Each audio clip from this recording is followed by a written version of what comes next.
And it came to pass after this, that Absalom prepared him chariots and horses, and 50 men to run before him. And Absalom rose up early, and stood beside the way of the gate.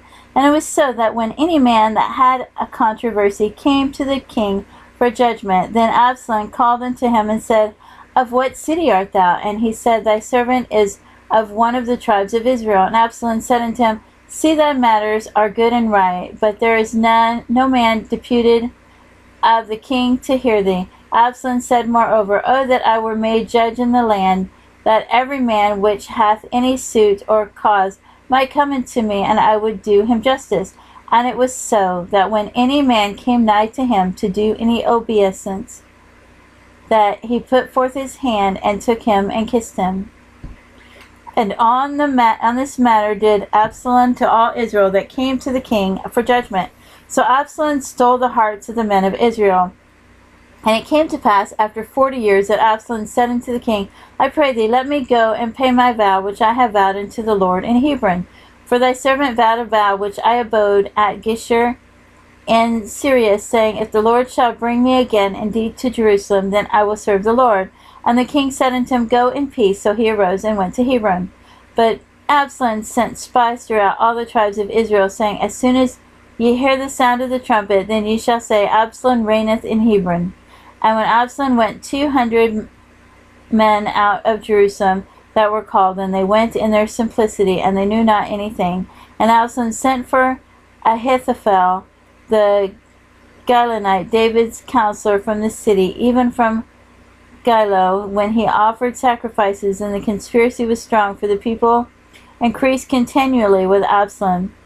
And there came a messenger to David, saying, The hearts of the men of Israel are after Absalom.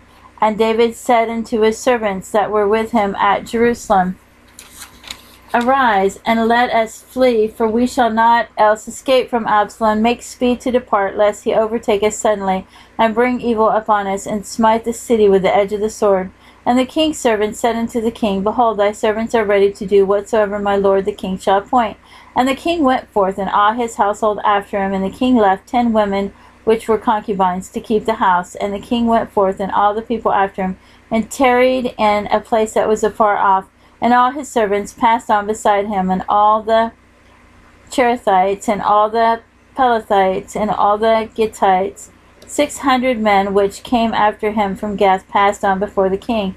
Then said the king to Ittai the Gittite, Wherefore goest thou also with us? Return to thy place, and abide with the king. For thou art a stranger, and also an exile. Whereas thou camest but yesterday, should I this day make thee go up and down with us? Saying, I go whither I may. Return thou, and take back thy brethren. Mercy and truth be with thee. And Ittai answered the king, and said, As the Lord liveth, and as my lord the king liveth, surely in what place my lord the king shall be, whether in death or life, even there also will thy servant be. And David said unto Ittai, Go and pass over. And Ittai the Gittite passed over, and all his men, and all the little ones that were with him. And all the country wept with a loud voice, and all the people passed over. The king also himself passed over the brook Kidron, and all the people passed over toward the way of the wilderness.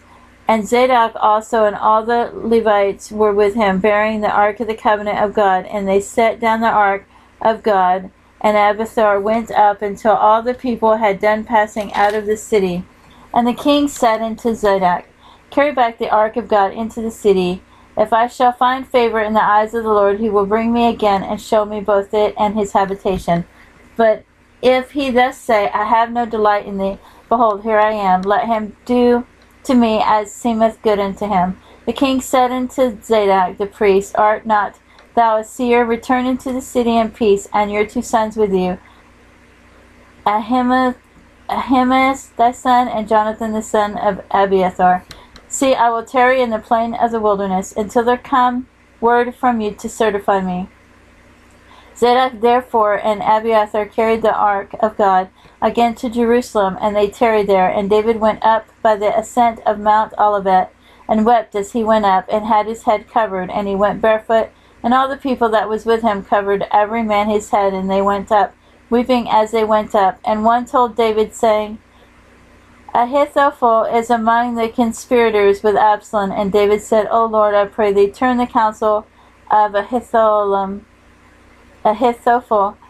and to foolishness. And it came to pass that when David was come to the top of the mount where he worshipped God, behold, Hushai the Archite came to meet him with his coat rent and earth upon his head, unto whom David said, If thou passest on with me, then thou shalt be a burden unto me. But if thou return to the city, and say to Absalom, I will be thy servant, O king, as I have been thy father's servant hitherto, so will I now also be thy servant. Then mayest thou for me defeat the counsel of Ahithophel. And hast thou not there with thee Zadok and Abiathar the priest? Therefore it shall be that what thing soever thou shalt hear out of the king's house, thou shalt tell it to Zadok and Abiathar the priest. Behold, they have there with them their two sons, Ahimaaz Zadok's son, and Jonathan Abiathar's son, and by them ye shall send unto me everything that ye can hear. So Hushai, David's friend, came into the city, and Absalom came into Jerusalem.